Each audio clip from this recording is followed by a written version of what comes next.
500 kilometers over Europe. Ship OM-45 moved north.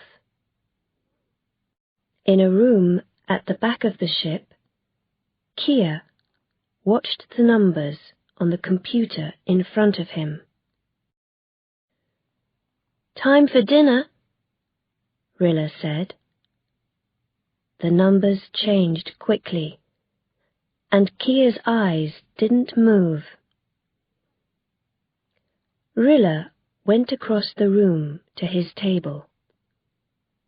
She began to watch the numbers, too. "What's wrong with the satellite?" she asked. She was a beautiful girl, about 20 years old, with long black hair and big eyes. "Nothing's wrong with the satellite," Kia answered quietly. "It's the AOL." He began to write the numbers in the book on his table. Suddenly, the numbers stopped changing. Kia looked at Rilla. "Over Europe," he said. "It's happening. The AOL is breaking up. There are big holes in the AOL, and they're getting bigger." "You're right. Shall we see Captain Seru now, before dinner?"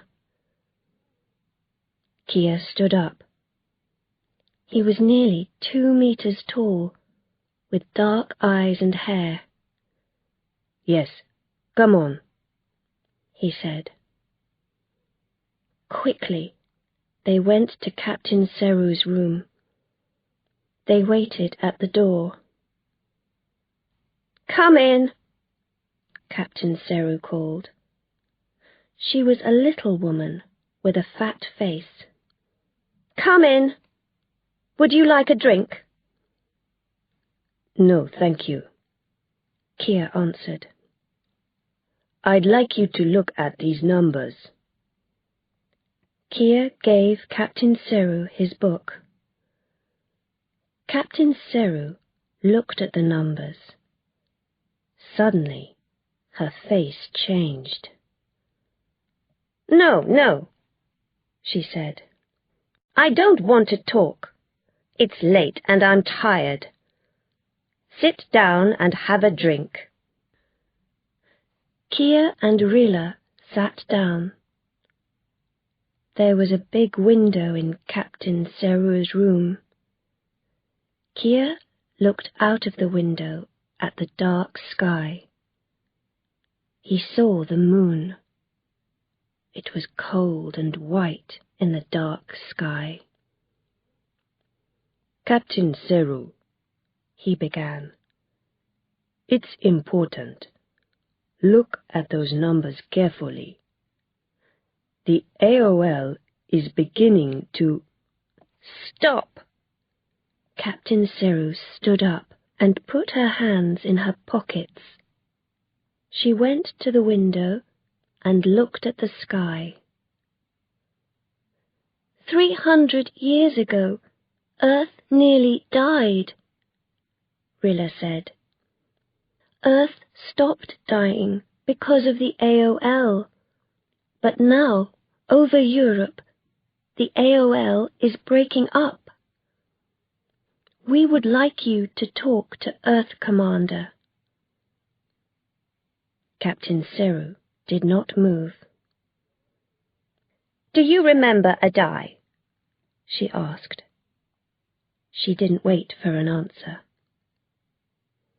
"I was on his ship 2 years ago. One evening, the satellite gave us interesting numbers about the AOL. We went back to Earth and saw Earth Commander." Captain Seru stopped speaking. Rilla looked at Kia. "And then?" she asked Captain Seru. "Gog was angry, very angry," Captain Seru said.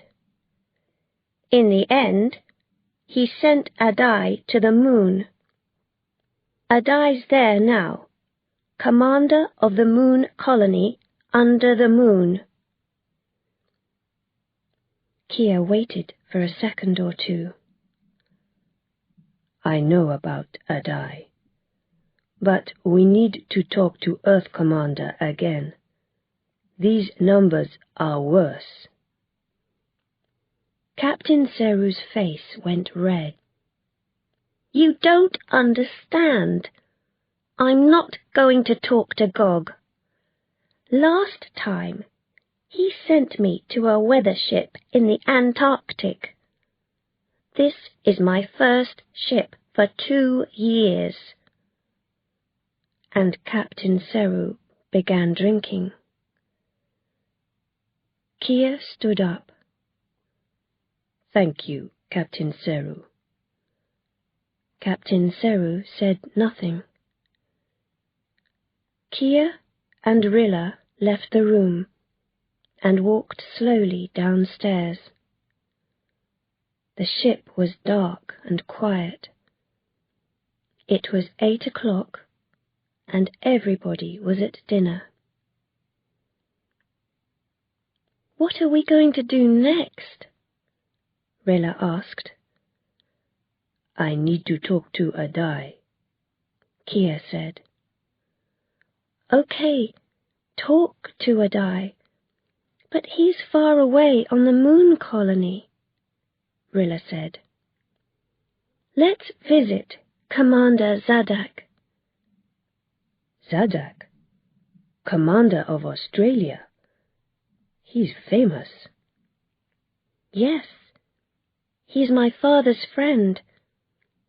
He worked with my father in Brazil 10 years ago.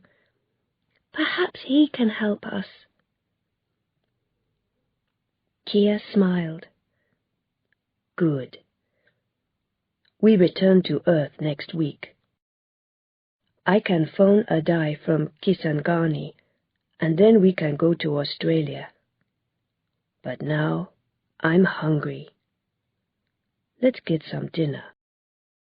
On Friday, after 3 weeks in space, Kia and Rilla finished work and left ship OM-45 on a space plane to Kisangani.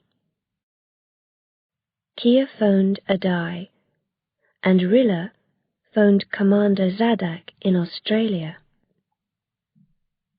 The next morning, they took an aeroplane to Sydney.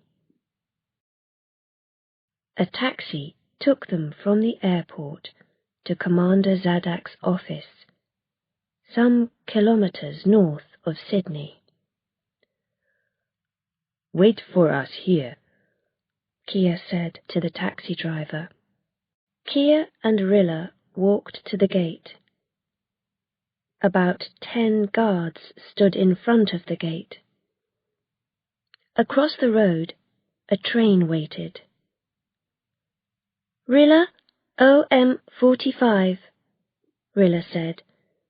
To see Commander Zadak at 4:30. Let me call the commander's office, the guard said. Kia and Rilla waited. It was hot, and Kia began to feel thirsty. The guard came back. I'm sorry, he said. The commander can't see you. But I talked to the commander yesterday, Rilla said. He wanted to see us at 4:30.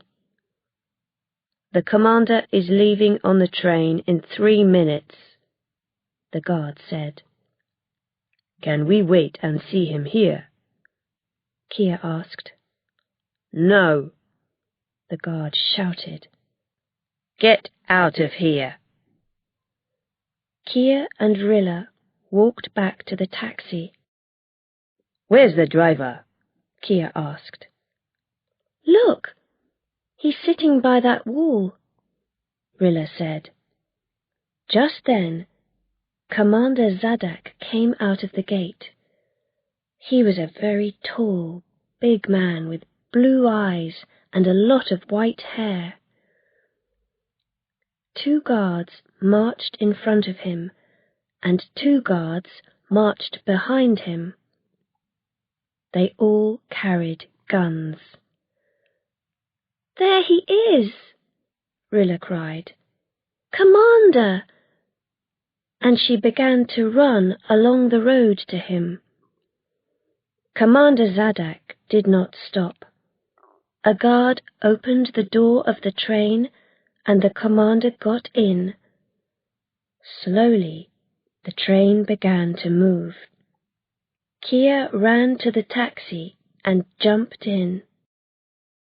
Then he drove the taxi fast down the road. The taxi driver saw him and ran after him. The train began to move faster. Suddenly, Kia drove the taxi off the road. He drove in front of the train and stopped. The train came nearer. And then the train stopped, very near the taxi, and some guards jumped off. Kia opened the door and got out of the taxi. "Put up your hands," the guards shouted. 2 of the guards began to hit Kia.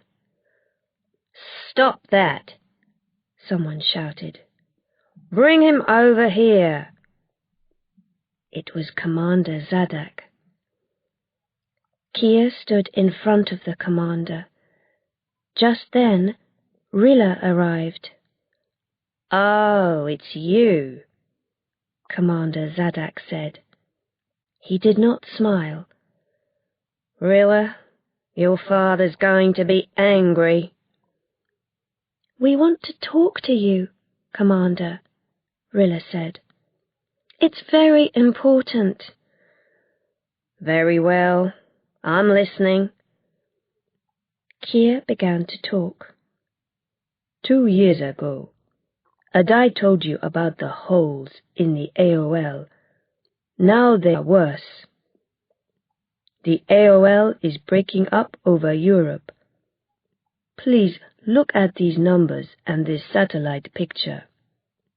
He gave his book to Commander Zadak, and the commander looked at the numbers. "It's important, Commander," Kia said.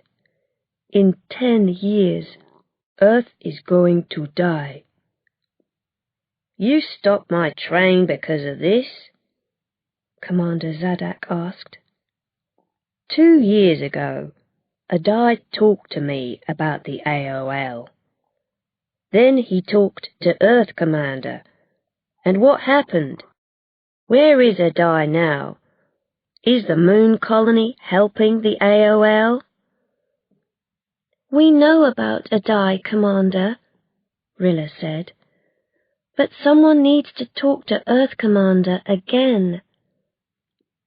"I'm going to talk to Gog about rain, I can tell you that. Earth needs rain. There was no rain last winter. Half of Australia has no water, and my trees here are dying. Without rain, many people are going to die.